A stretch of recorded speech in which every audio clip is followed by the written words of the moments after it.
Walter was an early riser. His routine included a morning jog around Central Park, followed by breakfast at the local diner, Maggie's, where he always ordered the same: scrambled eggs and black coffee. Lately, Christina had been missing from these morning routines. She claimed to be working late on a project at her job at the advertising agency, but Walter couldn't shake the feeling that something was off. One evening, Walter returned home from work earlier than usual. He found Christina in the living room, whispering into her phone. She ended the call abruptly when she saw him, her expression a mixture of surprise and guilt. "Just talking to a friend," she said, tucking her phone into her pocket.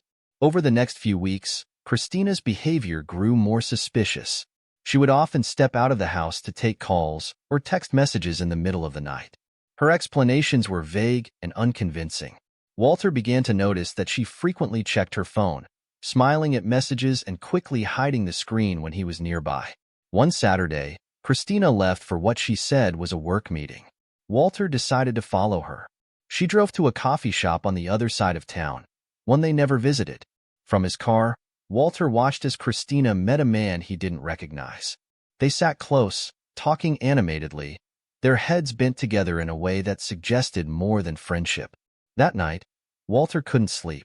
He lay awake, replaying the day's events and trying to make sense of Christina's actions. He remembered the private investigator he had once hired for a business dispute and decided to give him a call. The next day, Walter met with Detective Harris at a small, dimly lit bar downtown. Harris, a grizzled man with a thick mustache, listened intently as Walter explained the situation. "Leave it to me," Harris said, sliding a business card across the table. "I'll find out what's going on." The following week, Walter continued his daily routines, trying to act normal. He went to work, jogged in the park, and ate breakfast at Maggie's. But his mind was elsewhere, constantly drifting back to Christina and the mystery man. Each day, Harris sent updates via encrypted emails, detailing his observations. Christina had been meeting the same man regularly, sometimes at the coffee shop, other times at a hotel downtown. Walter's suspicions were confirmed when Harris sent a series of photos showing Christina and the man, identified as Leonard, in various intimate settings. They looked comfortable, familiar with each other, the body language unmistakable. Harris's report detailed dates, times, and locations, painting a clear picture of an ongoing affair. Walter felt a mix of betrayal and determination. He knew he had to confront Christina but needed a plan. He spent the next few days gathering his thoughts, preparing for the inevitable confrontation. On a chilly Thursday evening, Walter waited for Christina to come home. As she walked through the door, he called her to the living room.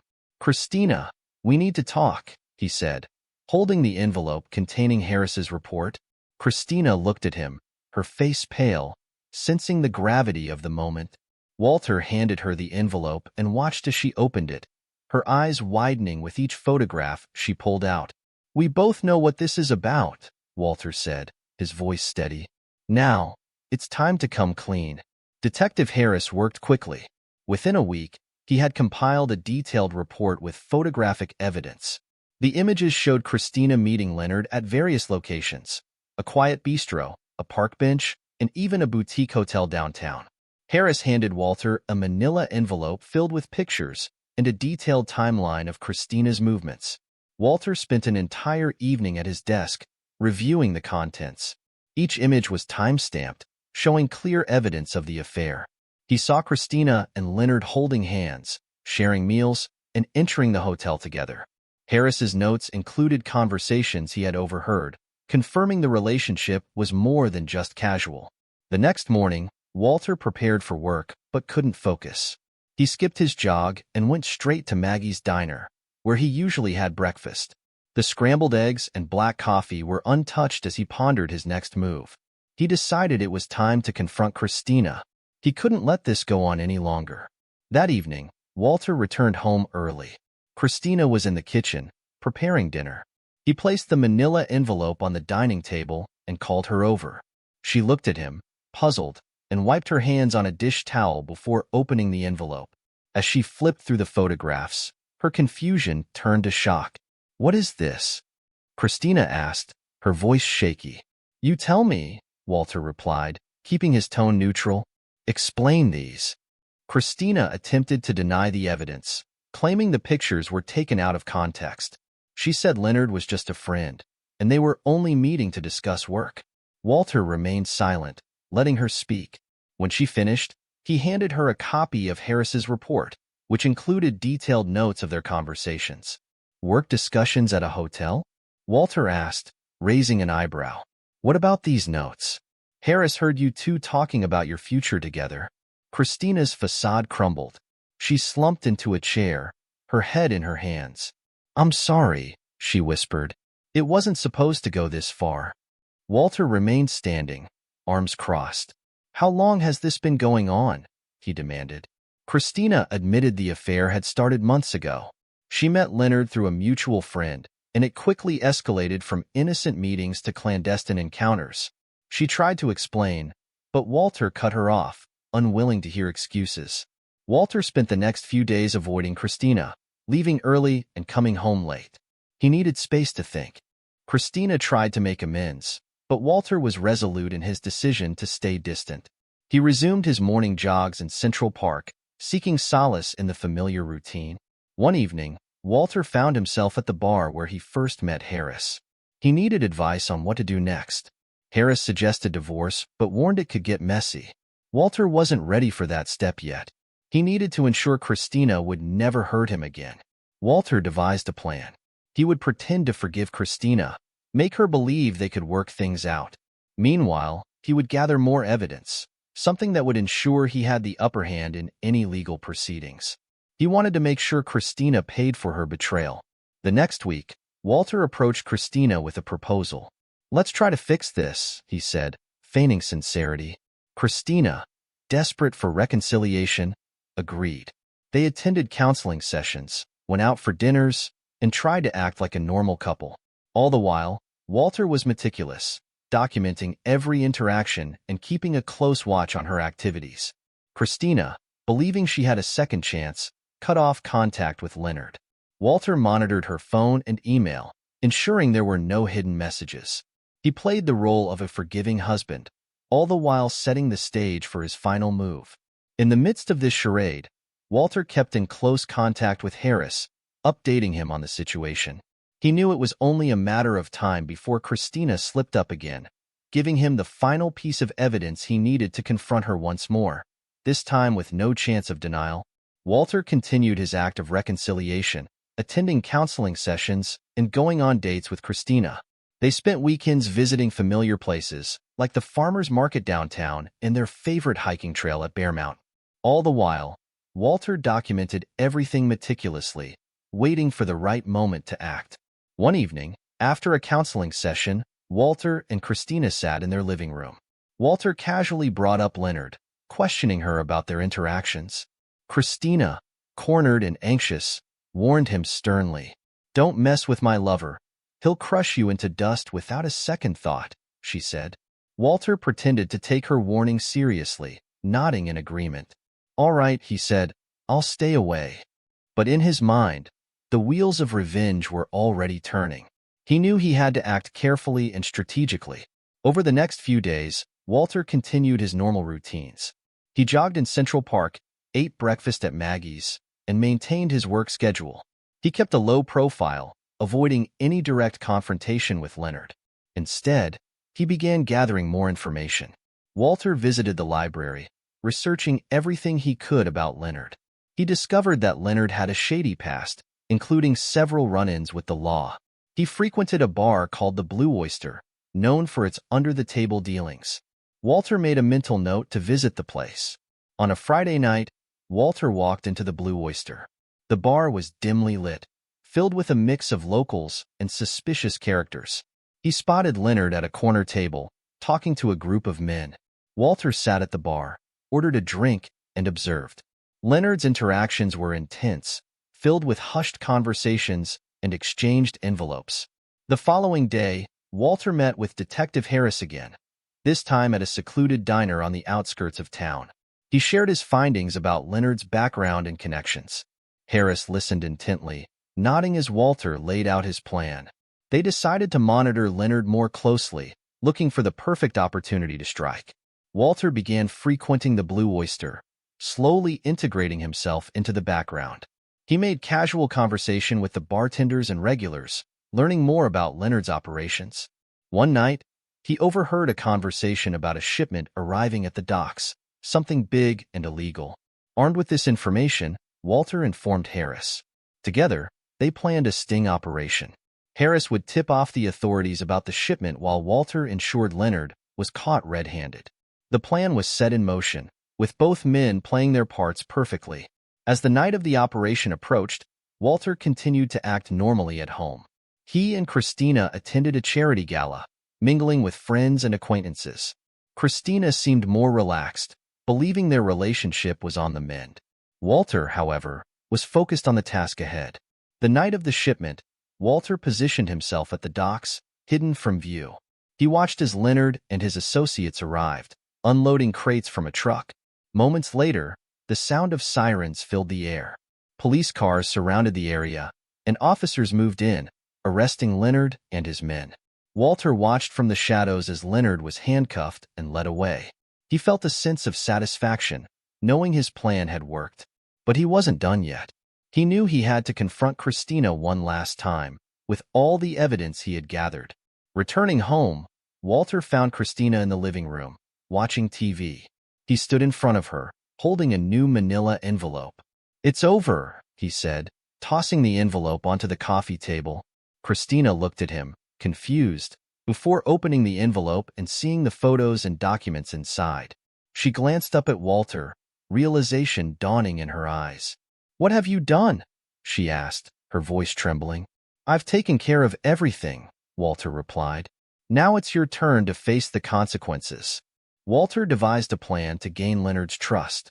He began by frequenting the places where Leonard often spent time, such as the Blue Oyster Bar and a gym on 8th Avenue.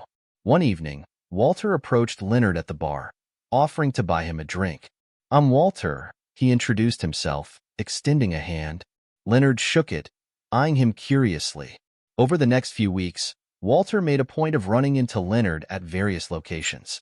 He started casual conversations about sports, work, and life in general. Gradually, he steered the discussions toward his supposed marital problems. "Christina and I are just not working out," Walter confided one evening at the bar. "I think it's time for us to go our separate ways." Leonard seemed sympathetic, offering advice and sharing his own experiences. Walter played the part of the disgruntled husband perfectly, painting a picture of an unhappy marriage. He mentioned considering a separation and hinted at having feelings for someone else. This piqued Leonard's interest, and he began to open up more, seeing Walter as a potential ally rather than a rival. Walter's next move was to invite Leonard to a poker game with some of his work friends. The game was held at Walter's friend Mike's place, a cozy apartment overlooking the Hudson River. During the game, Walter made sure to lose a few hands intentionally, allowing Leonard to win. They shared laughs, drinks, and stories, further solidifying their budding friendship. In another calculated move, Walter invited Leonard to his office for lunch. He took Leonard to a high-end restaurant downtown, where they discussed business and personal life over steak and wine. Walter mentioned he was looking for new investment opportunities, subtly suggesting they might collaborate in the future. Leonard, seeing a potential business partner, started to trust Walter even more. To strengthen the bond, Walter arranged a fishing trip. He invited Leonard and a couple of other friends to a cabin by a secluded lake. They spent the weekend fishing, grilling, and talking late into the night by the campfire. Walter used this opportunity to further discuss his plans to leave Christina, making sure Leonard believed he was genuinely unhappy in his marriage. One evening, Walter invited Leonard to his home under the pretense of needing advice about a legal matter. Christina was conveniently out for the evening. They sat in Walter's study, where he showed Leonard some documents, asking for his opinion. As they talked, Walter subtly mentioned his intention to leave Christina soon, reinforcing the narrative of his dissatisfaction. Leonard, now fully trusting Walter, began to share more about his relationship with Christina. He revealed details about their meetings, their future plans, and his feelings for her. Walter listened intently, nodding and offering supportive comments, all the while mentally cataloging the information for future use. The final step in Walter's plan was to suggest a business deal. He proposed they partner on a lucrative real estate investment, something that required a substantial initial outlay. Leonard, enticed by the potential profits and blinded by his newfound friendship with Walter, agreed to consider the deal. Walter orchestrated a meeting at a luxury hotel's conference room to discuss the investment. He prepared fake documents, making the deal look legitimate. As they went over the details, Walter ensured Leonard was fully committed, promising substantial returns. Walter's meticulous planning and execution had paid off. He had successfully gained Leonard's trust, all the while setting him up for the final act of his revenge.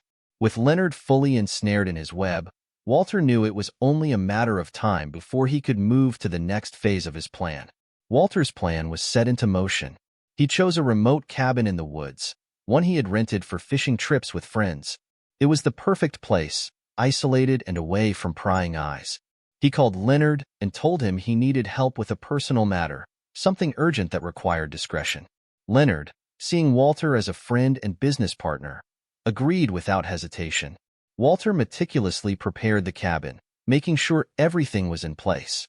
He stocked the fridge with food and drinks, set up a workbench in the garage, and laid out a few tools. The scene needed to look casual, like two friends spending a weekend away. On the day of the meeting, Walter met Leonard at a diner on the edge of town. They had a quick breakfast, pancakes and coffee, before heading to the cabin. The drive was long, taking them through winding roads and dense forests. Walter kept the conversation light, discussing their business venture and future plans. When they arrived, Walter led Leonard inside, giving him a quick tour. "I thought we could use a bit of fresh air," Walter said, gesturing to the picturesque view of the surrounding woods. Leonard nodded, appreciating the tranquility. Walter suggested they start with a little target practice to unwind. He handed Leonard a rifle and set up some cans on a log a few yards away. They took turns shooting, laughing, and chatting between shots.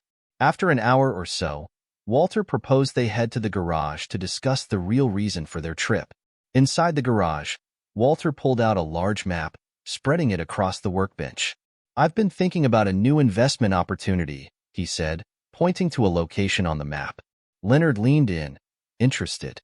Walter began to explain a fabricated story about an undeveloped piece of land with high potential value.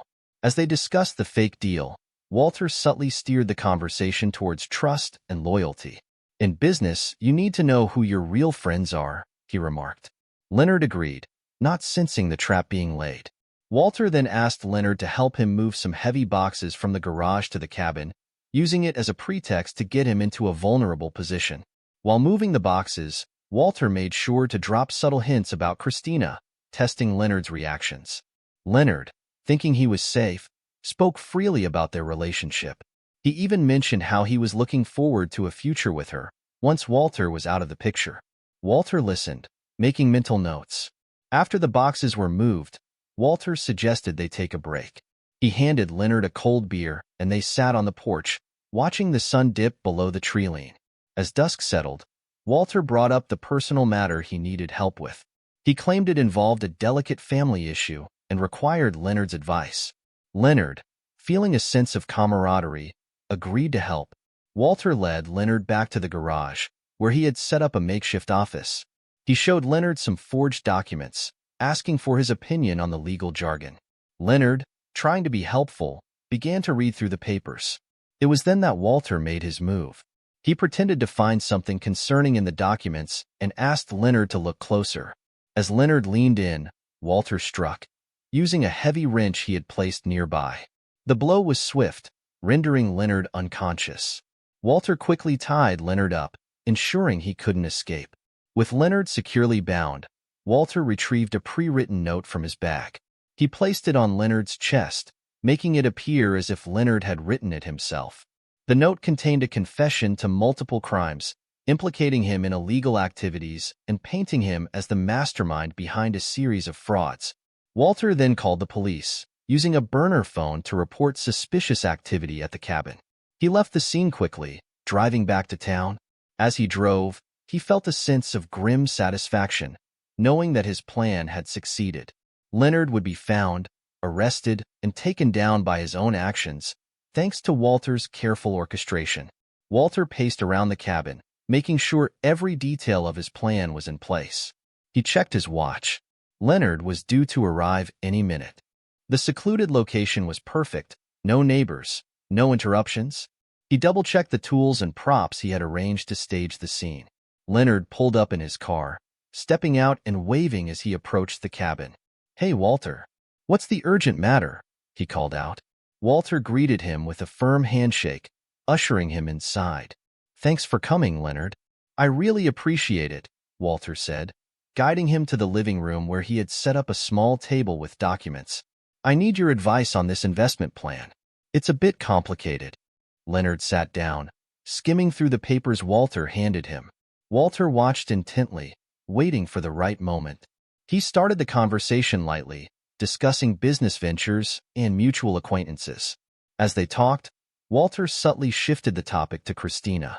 "You know, Christina has been acting strange lately," Walter began. "She's been distant. I can't help but wonder if there's someone else." Leonard stiffened slightly, trying to maintain his composure. I wouldn't know about that, Walter. Maybe it's just a phase." Walter leaned in, his tone growing more accusatory. "Come on, Leonard. I know you've been seeing her. I've got proof." He tossed a folder of incriminating photos onto the table. Leonard's face paled. "Walter, I can explain. It's not what you think." "Save it," Walter snapped, standing up. "You've been lying to me, betraying me. How long did you think you could keep this up?" The argument quickly escalated, voices rising. Walter accused Leonard of manipulating Christina, while Leonard tried to defend himself, claiming their relationship was genuine. The tension in the room was palpable. Walter, anticipating the confrontation, had placed a heavy wrench within reach. As the argument grew more heated, he grabbed it, brandishing it menacingly. "You think you can just take my wife and get away with it?" he shouted. Leonard raised his hands defensively. "Walter, put that down. We can talk this out." But Walter was beyond reasoning. He swung the wrench, striking Leonard on the shoulder. Leonard stumbled back, trying to escape. The struggle moved outside, onto the porch. Leonard managed to land a few blows, but Walter was relentless. In the chaos, Walter swung the wrench again, hitting Leonard squarely on the head. Leonard collapsed, unconscious. Walter stood over him, breathing heavily, the realization of what he had done sinking in. Walter quickly went into action, knowing he had to stage the scene to look like a mugging gone wrong. He rifled through Leonard's pockets, scattering their contents around. He grabbed a knife from the kitchen, making shallow cuts on Leonard's arms to simulate a struggle. He overturned furniture, broke a few items, and scattered valuables around to make it look like a robbery. He wiped his fingerprints from everything he touched, using gloves he had brought specifically for this purpose. With the scene set, Walter dragged Leonard's body to the edge of the clearing, near the driveway, positioning him as if he had been trying to flee. He planted a fake wallet near Leonard, filled with cash and a forged ID, to suggest a random mugger had attacked. Satisfied with his work, Walter took a deep breath and left the cabin, making sure to leave no trace of his involvement. He drove back to town, stopping at a gas station to change his clothes and dispose of the gloves and wrench in a dumpster. Back home, Walter acted normally. He watched TV, prepared dinner, and made casual conversation with Christina. When the police arrived the next day, reporting Leonard's death, Walter feigned shock and grief, playing the role of the concerned husband perfectly. As the investigation unfolded, Walter remained calm, knowing he had covered his tracks. The police concluded it was a mugging gone wrong, and with no evidence pointing to Walter, he felt a sense of grim satisfaction. Leonard was gone, and Walter's plan had worked. Christina was in the kitchen, preparing breakfast. The aroma of freshly brewed coffee filled the air, and she flipped pancakes on the griddle. The radio played softly in the background, a local news station covering mundane updates about the town. Walter sat at the table, reading the morning paper, occasionally glancing at his phone. The phone rang, piercing the calm morning. Christina wiped her hands on a towel and picked it up. "Hello?" she answered. "Mrs. Christina Anderson?" a voice on the other end asked. "This is Detective Harris from the County Police Department. I'm afraid I have some difficult news." Christina's heart skipped a beat, but she remained composed. Yes, this is Christina. What's happened? We've found a body at a remote cabin, the detective continued. We believe it's someone you know, a Leonard Miller. For a moment, Christina felt a surge of joy. She imagined the scenario where Leonard had dealt with Walter, allowing them to be together. Leonard? Are you sure? She asked, her voice trembling slightly. Yes, ma'am. We need you to come down to the station to identify the body, the detective replied. Christina quickly hung up the phone, her mind racing. She turned to Walter, who looked at her with feigned curiosity. What's wrong? He asked. Nothing. Just a call from the police. I need to go down to the station, she said, trying to keep her excitement in check. I'll be back soon. She grabbed her coat and keys, heading out the door. The drive to the police station felt like an eternity. She imagined a future where she and Leonard could be together openly, without fear or hiding. Her thoughts were interrupted when she arrived at the station. Inside, Detective Harris greeted her and led her to a small room with a large window. I'm sorry to put you through this, he said, pulling back a curtain to reveal a body on a gurney. Christina's eyes widened as she saw the lifeless form of Leonard. Her breath caught in her throat, and she staggered back. No, this can't be, she whispered, her joy turning to horror. Leonard, I'm sorry, Mrs. Anderson, the detective said sympathetically. We believe it was a mugging gone wrong. We're investigating the matter thoroughly. Christina nodded numbly, barely hearing the detective's words. She couldn't believe it. Leonard was gone, and her plans for a new life with him had shattered. The detective led her back to the front office, where she mechanically filled out some paperwork before leaving. Back in her car, Christina sat in stunned silence. She felt an overwhelming sense of loss and betrayal. She had been so close to having everything she wanted, and now it was all gone. She drove home slowly, her mind numb with shock. When she arrived, Walter was still at the kitchen table, now reading a book. He looked up as she walked in. Everything okay? He asked. Christina shook her head, her voice barely above a whisper. It's Leonard. He's dead. Walter feigned surprise. What happened? They said it was a mugging. They found his body at a cabin, she replied, sinking into a chair. I can't believe it. Walter reached out, patting her hand. I'm so sorry, Christina. This must be very hard for you. Christina nodded, tears welling up in her eyes. I thought we could be together. Walter maintained his calm demeanor. I know this is difficult, but we'll get through this. Together. Over the next few days, Christina went through the motions of her daily life in a daze. She cooked, cleaned, and attended social events with Walter, but her mind was elsewhere. She couldn't shake the image of Leonard's lifeless body from her mind. Meanwhile, Walter continued his routine, ensuring that everything appeared normal. He went to work, attended meetings, and socialized with friends. He kept a close eye on Christina, ready to provide support and comfort whenever she needed it. As days turned into weeks, the police investigation continued, but there were no leads. Walter's careful planning and execution had paid off. Leonard's death was officially ruled as a mugging gone wrong, and Walter remained free from suspicion. Christina, however, was left with the haunting realization that her lover was gone forever. She had to live with the consequences of her actions, all the while wondering if she could have done something differently to prevent this tragic outcome. As time passed, Christina found it increasingly difficult to maintain a facade of normalcy. Her daily routines became mechanical, devoid of the excitement and hope she once felt. She attended community events, participated in local charity drives, and even hosted dinner parties with Walter, but the emptiness inside her persisted. One evening, while preparing for bed, Christina received another call from Detective Harris. Mrs. Anderson, I wanted to update you on the investigation. We haven't found any significant leads, but we're not giving up, he said. Thank you, Detective, Christina replied, her voice flat. Please keep me informed. Walter overheard the conversation and approached Christina. What did the detective say? They're still investigating, but they have no leads, Christina replied, staring at the wall. I just can't believe he's gone. Walter put his arm around her, feigning empathy. "We'll get through this, Christina. We have each other." The days continued to drag on. Christina took long walks through the park, trying to find solace in nature. She visited cafes where she and Leonard used to meet, reliving their moments together. Every corner of the town reminded her of him, making it hard to escape her grief. One afternoon, while cleaning out Leonard's apartment, he had given her a spare key months ago. Christina found a small, locked box hidden under his bed. She brought it home and carefully opened it, discovering letters, photos, and small mementos of their relationship. As she read through the letters, tears streamed down her face, but she also felt a strange sense of closure. She knew Leonard had truly loved her, and these tangible memories were all she had left of him. Walter continued to play the role of the supportive husband.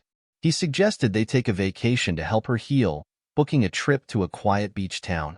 They spent a week there, walking along the shore, dining at seaside restaurants, and attempting to reconnect.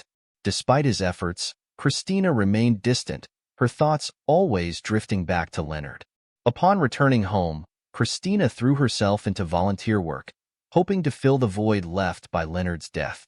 She joined a local women's shelter, helping those in need and finding some purpose in her own life. Walter encouraged her, relieved that she seemed to be finding a new focus. One evening, while organizing donations at the shelter, Christina overheard a conversation between two women discussing a recent string of muggings in the area. They mentioned a pattern, similar to what had happened to Leonard. Intrigued, Christina decided to investigate further, determined to find out more about the circumstances surrounding his death. She visited the local library, combing through old newspapers and police reports. The more she read, the more convinced she became that something didn't add up. She started keeping a journal, noting down inconsistencies and possible connections. Her obsession with uncovering the truth grew, consuming her every waking moment. Meanwhile, Walter noticed Christina's renewed focus on Leonard's death. He grew uneasy, worried that her investigation might lead her to discover his involvement. He decided to keep a closer watch on her, subtly steering conversations away from the topic whenever it arose. One night, Christina confronted Walter with her suspicions. "I've been looking into Leonard's death, and I think there's more to it than a simple mugging," she said, her eyes narrowing. Walter remained calm. "Christina, I know you're hurting, but sometimes things are just as they seem. Maybe it's time to let it go and move on." Christina shook her head.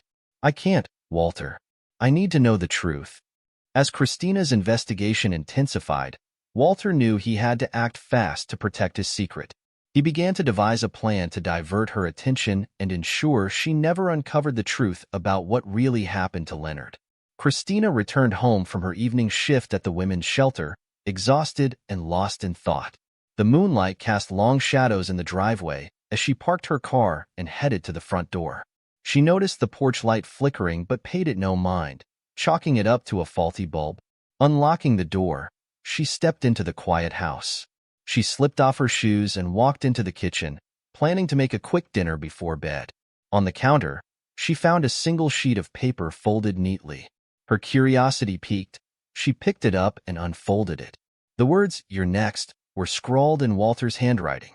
Her breath caught, and her hands trembled as she reread the note, hoping she had misunderstood. She quickly scanned the house, calling out for Walter, but there was no response. The house was eerily silent. She checked their bedroom, looking for any sign of Walter. The closet doors were wide open, and she saw that his clothes were missing.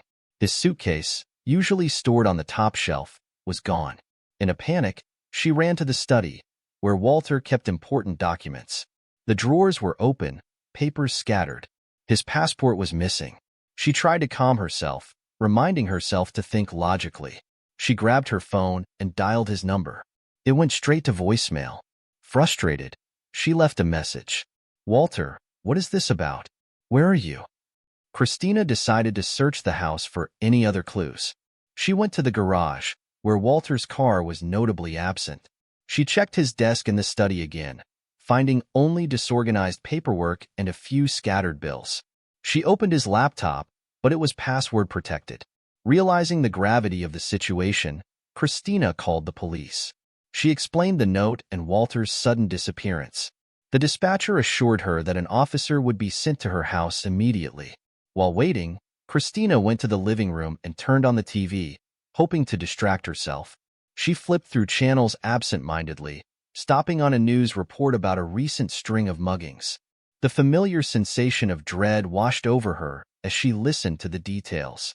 The doorbell rang, breaking her trance. She opened the door to find Officer Jacobs, a seasoned policeman with a kind face. "Mrs. Anderson? I'm Officer Jacobs. You reported a threatening note and your husband's disappearance?" "Yes, come in," Christina said, stepping aside to let him enter. She handed him the note and explained everything that had happened, from Leonard's death to Walter's recent behavior. Officer Jacobs took notes, occasionally nodding. "We'll issue a bolo for your husband and notify the airport authorities. In the meantime, do you have any friends or family you can stay with?" Christina shook her head. "No, I'm alone here." "All right," he said, handing back the note. "We'll increase patrols in your neighborhood. If you see or hear anything suspicious, call us immediately." After the officer left, Christina sat on the couch, clutching her phone. She decided to call her friend Emily, hoping for some comfort and advice. Emily answered on the third ring. "Hey, Christina. What's up?" "Emily, I need your help. Walter's gone, and he left a threatening note," Christina said, trying to keep her voice steady. "Oh my God. Are you okay? Do you want me to come over?"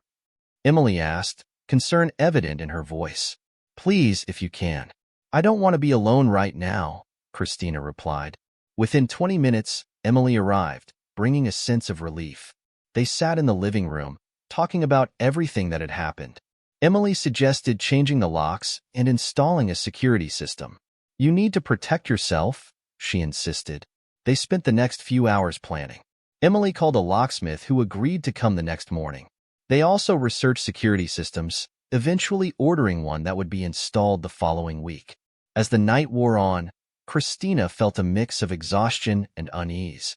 She thanked Emily for staying over and decided to try to get some sleep. Lying in bed, she replayed the events of the past few days in her mind.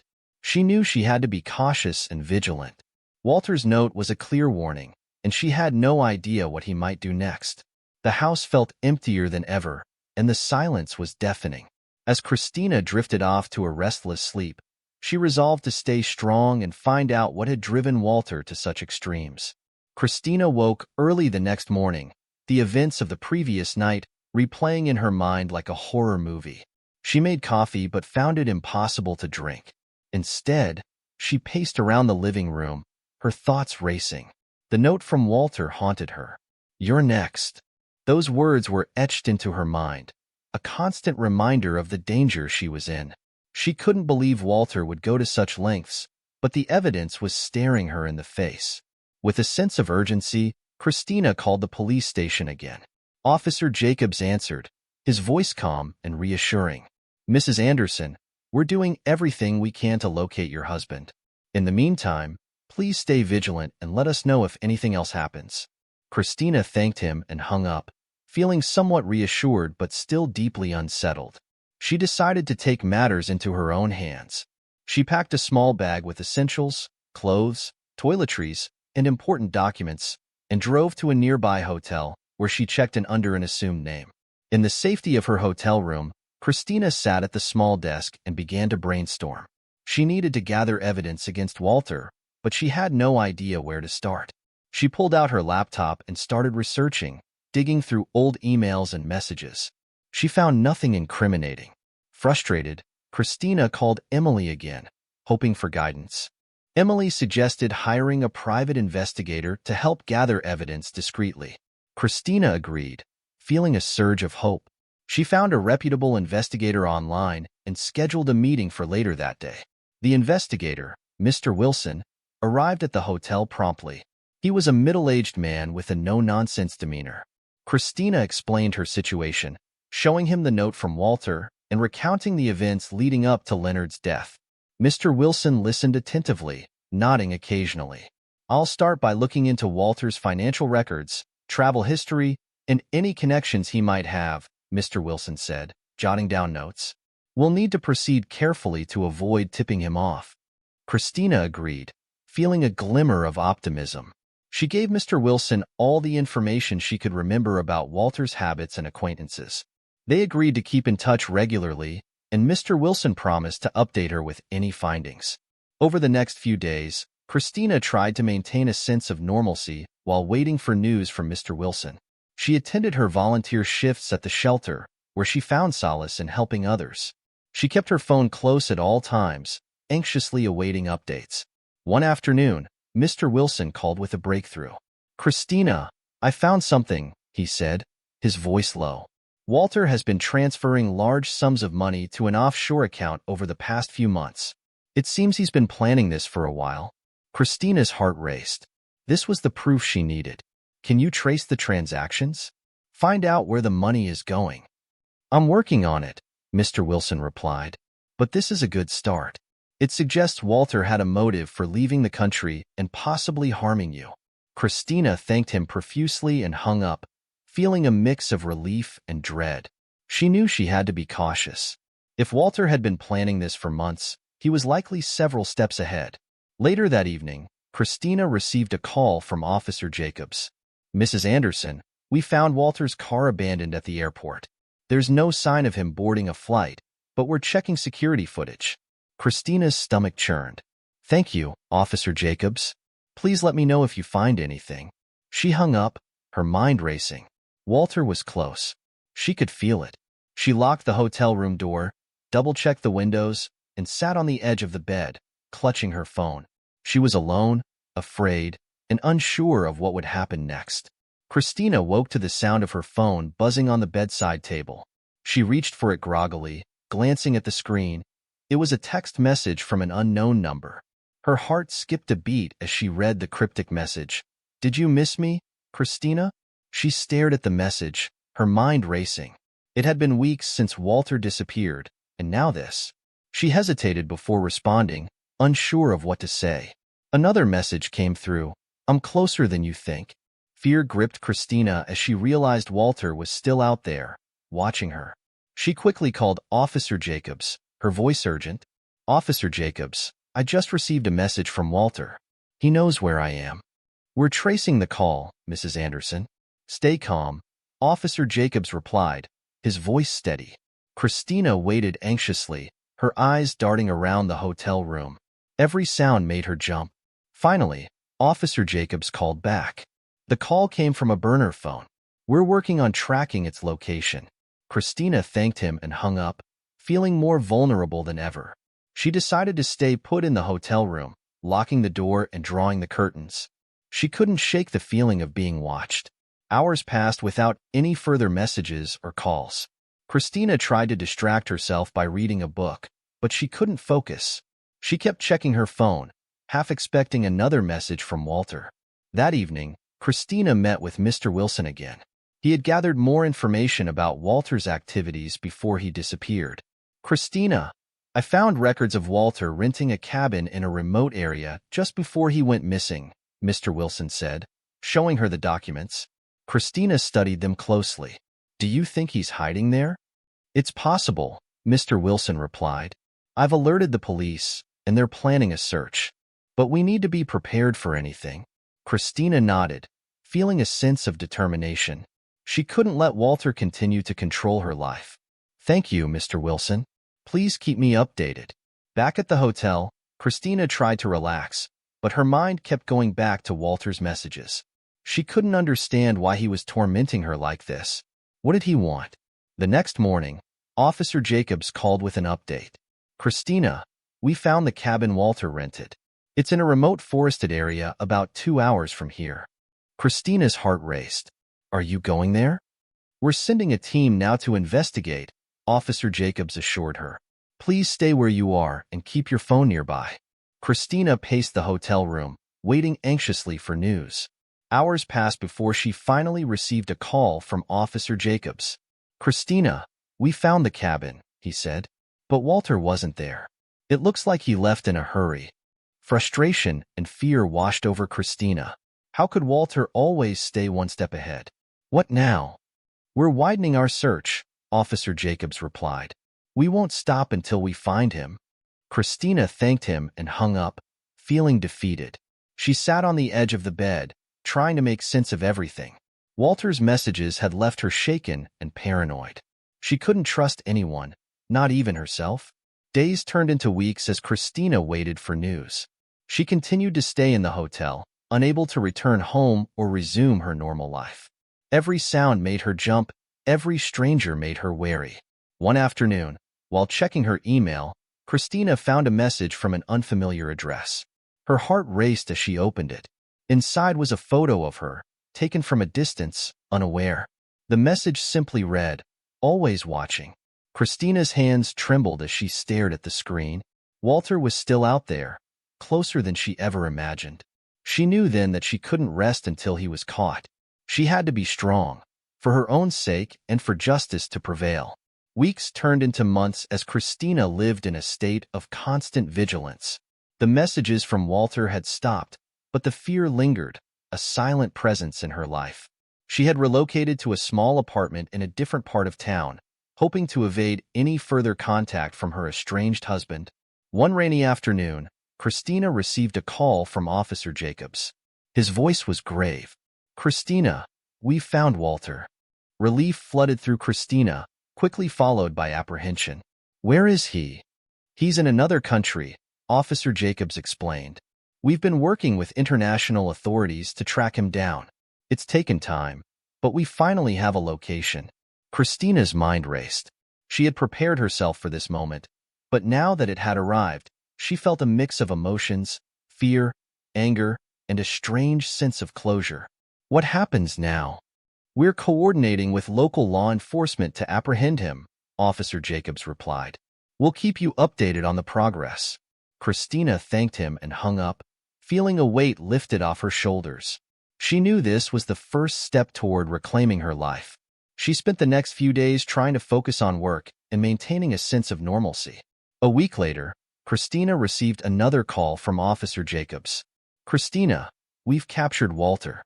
He's in custody." Relief washed over Christina once more. "Thank you, Officer Jacobs. Thank you for everything." She hung up the phone, feeling a mix of emotions, relief, vindication, and a lingering sense of betrayal. She had trusted Walter once, loved him even, but now she saw him for who he truly was, a manipulative and dangerous man. As the days passed, Christina tried to move forward. She met with a lawyer to discuss her options and what would happen next. Walter's capture meant facing the legal consequences of his actions, but Christina was prepared to do whatever it took to ensure justice was served. One evening, while going through old boxes in her new apartment, Christina found a letter addressed to her from Walter. It was dated before his disappearance. She hesitated before opening it, unsure of what she would find inside. The letter revealed Walter's true intentions. He admitted to orchestrating everything from the beginning: Leonard's death, the framing of an innocent person, even the messages he had sent to Christina. He claimed it was all part of a plan to punish her for her betrayal. Christina felt a wave of disbelief and anger wash over her as she read the letter. How could he have done this? How could he have been capable of such deceit? She took the letter to her lawyer, who advised her to keep it safe as evidence. The legal proceedings against Walter were underway, and Christina knew she had to be prepared for whatever came next. Months passed as the case against Walter unfolded. He was extradited back to their home country to stand trial for his crimes. Christina attended every court hearing, facing Walter in the courtroom with a steely resolve. In the end, Walter was convicted of multiple charges, including murder, conspiracy, and fraud. He was sentenced to life in prison without the possibility of parole. Christina felt a sense of closure as she left the courtroom for the last time. The chapter of her life with Walter was finally closed, but the scars remained. She knew it would take time to heal from the trauma he had inflicted upon her. As Christina walked out into the sunlight, she felt a weight lift off her shoulders. She was free, free from Walter's manipulation, free from his control. She knew she could finally start anew, building a life for herself without fear or regret.